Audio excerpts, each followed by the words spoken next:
be fine. I'm completely and utterly fine. I'm fine. I am fine.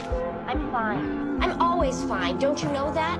Sure. We have a few other plans for rearranging, including space dividers, privacy curtains, what. Now the kiddos all have bed frames, so we can rearrange the boys' space a little bit to make it more accommodating for their needs. Being as though he was only 16 years old, clearly Miss Stephanie had to know he was already an offender when they got together.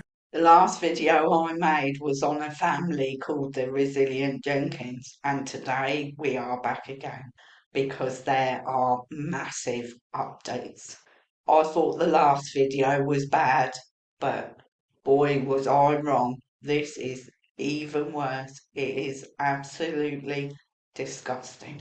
Not only are there 6 people living in a 1-bedroom apartment, 2 adults, 4 children, 2 cats with fleas, and another baby on the way, and this lady is getting upset because her cats have got fleas and there is fecal matter all over the place. Well, either get rid of the cats so that your family is protected, because at the moment they're definitely not, and that's going to become more apparent as we go through this video.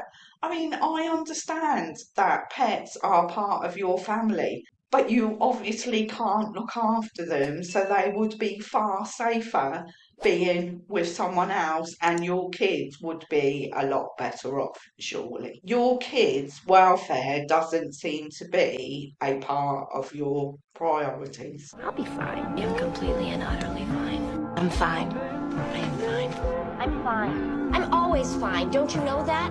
Sure. This family has been begging on TikTok for people to fulfill their wish list, and that has been happening.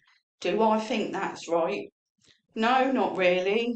Not because I don't think the kids should have things, because obviously I've got kids and I know that kids were always my #1 priority. But would I have begged on the internet for things for them if it had been available at the time? No, I wouldn't. I would have done anything but that.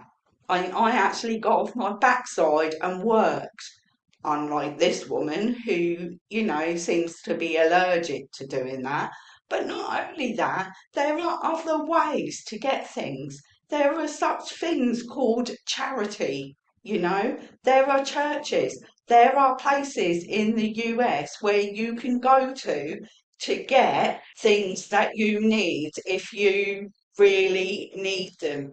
But that seems to be beneath her, and to me that is all wrong. I want to take a quick second to say that I am putting together a video with a big old thank you for everybody who blessed us from our wish list. A lot of the items we had on our wish list were genuine needs, and so they were put to immediate use. Yesterday we put the bunk bed up immediately when it got here, as well as that little vacuum was immediately put to use. We have a few other plans for rearranging, including space dividers, privacy curtains, what. Now the kiddos all have bed frames, so we can rearrange the boys' space a little bit to make it more accommodating for their needs. People on the internet feel sorry for this family, and in a way that is understandable, but in another way, to me, it's just not. They have just been provided bed frames so that the children have a bed to sleep in. Good, well done. But where are they putting these beds? In the bedroom, where the kids should be, where they're going to be safe? Of course not. They're too bloody selfish for that. Oh no, these new beds are being put up in the living room and the kitchen. What kind of priority is that to your children? It's disgusting. But it's going to get even worse when you find out what's coming later on in the video.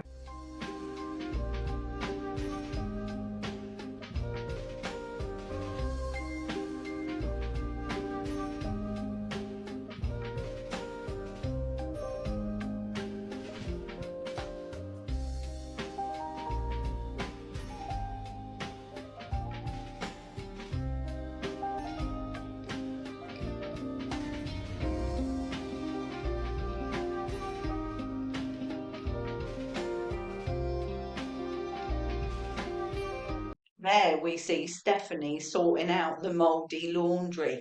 which has obviously accumulated. So she's even too lazy to do the washing. Now, do you understand why I thought it was wrong? It's not the children. Yes, they deserve the new clothes. But the mother, wow, she needs to get some kind of education on how to bring up children, in my opinion, because doing things on the camera for money is not the way to do it. What are you actually doing the rest of the time then? Are you just sitting on your backside doing naff all? Because that's how it certainly appears with all that laundry. Was already an ex-offender before you married him. That's just a small excerpt of the disgusting territory that we're going to be getting into regarding Stephanie. Let's just break down the dynamic of this family.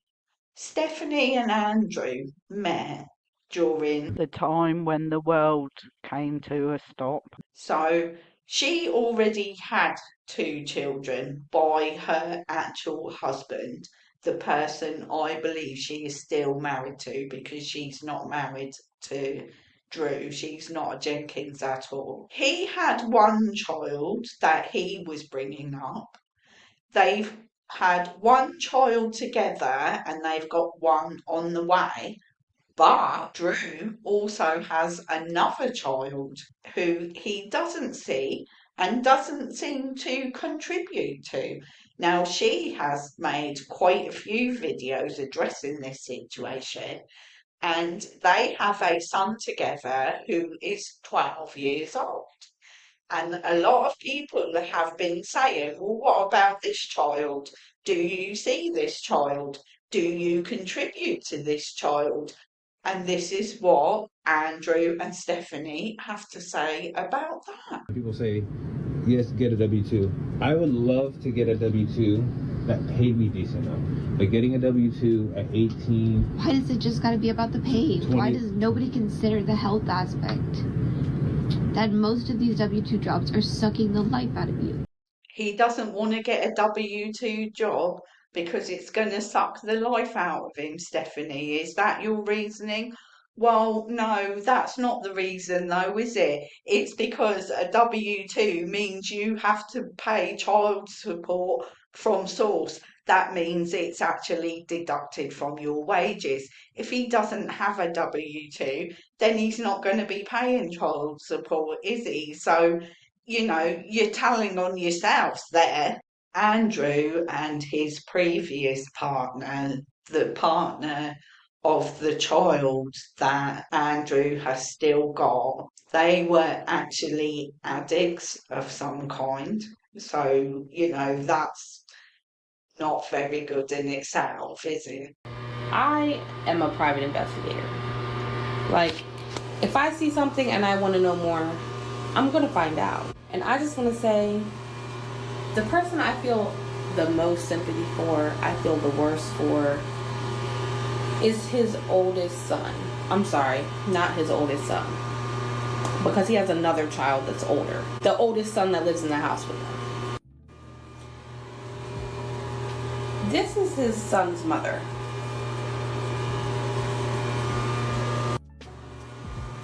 This is also his son's mother.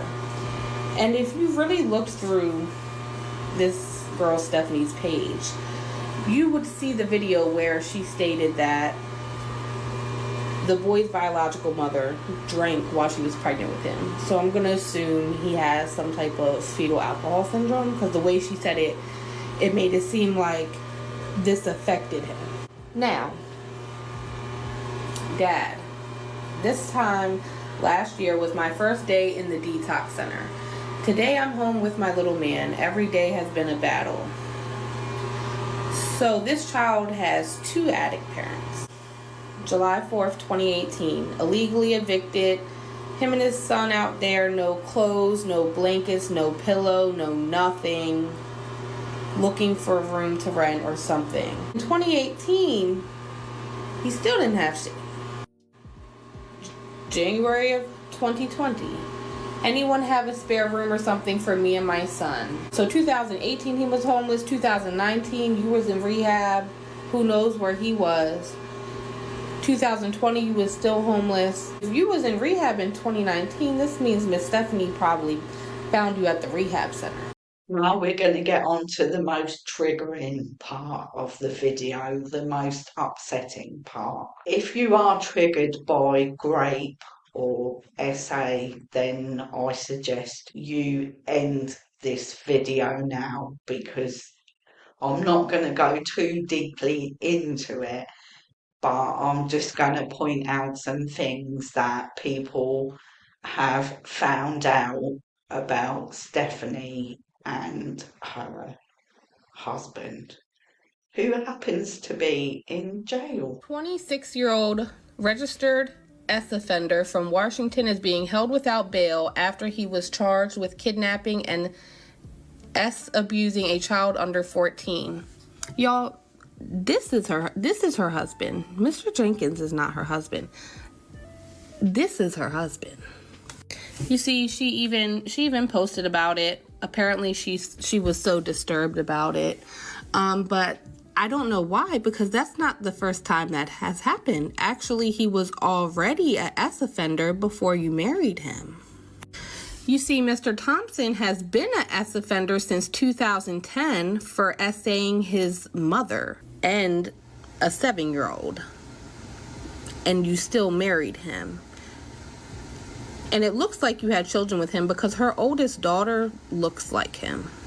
Now, I think everybody that follows the Jenkins family should unfollow her and go over to his first baby mom's page, Nails by Arlita, and follow her. So maybe, we can assist her with his child since he's not going to. Since he's not going to pay his child support, maybe we should help her out. Because why are we helping them out? Why? These are horrible people. Y'all did hear that right. Miss Stephanie's first baby daddy, husband, Jeremiah Thompson, essayed his own mother. And you would think it couldn't get any worse than that, but it does. Because he was only 16 years old when he essayed his 60-year-old mother. Being as though he was only 16 years old, clearly Miss Stephanie had to know he was already an offender when they got together. This is Stephanie's mom's TikTok account, Maurice Blake. They look just alike, don't they? She posted this on July 11th. I'm not going to stop until I can say I am not scared for my granddaughters. Yeah, I understand. Listening to all that is absolutely horrific and extremely triggering. But the bit I find the most disgusting is that Stephanie must have known all of this when she married him and decided to have kids with him. I mean, what does that tell you about this person?